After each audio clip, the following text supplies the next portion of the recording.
Hi, everyone. For those of you that don't know me, I'm Jeff Rosica, the CEO of Avid.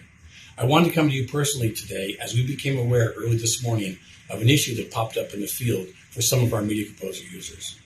I want you to know that we're taking the issue very seriously and that we're working very diligently, quickly to find the issue and to get a resolution to the field as fast as we can.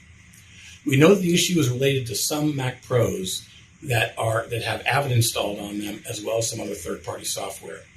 We're looking at every possibility with our engineering team, and we're working closely with Apple and other third-party vendors to find the problem and to rectify it.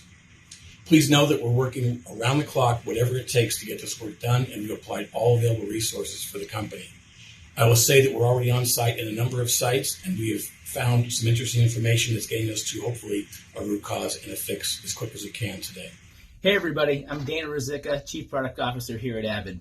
Now, as Jeff just said, we're closely tracking a critical issue that our Media Composer users have reported in the field. So I want to give you a little bit more information on the problem itself. If you see the problem, it's going to present itself as a licensing error message that may appear when you're launching Media Composer. This is on the Mac platform, and customers who then reboot their system may get stuck in a reboot loop cycle, meaning their system tries to restart itself. It gets about 2/3 of the way through the startup process, and then it'll continually try to reboot again and again and again.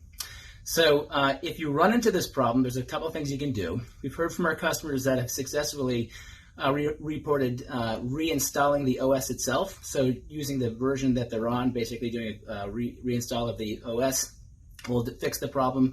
But if you do that, you need to really take care to not reformat your drives during the reinstall, because you want to preserve the files that you have. And you also want to make sure that you back up your Avid projects, bins, and any other files that you have on your computer just as a precaution.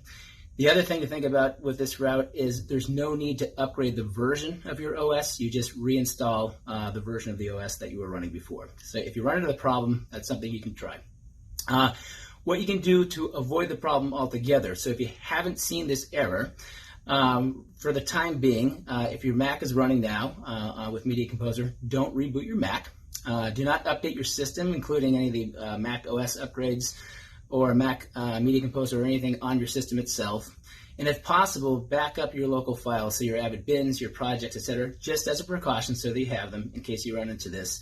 And then check back with Avid periodically, because we're actively working on the problem, getting to root cause, and we'll have more information as the day unfolds. So I want to thank you for your attention, and check back with us. We'll get back to you as we have more information.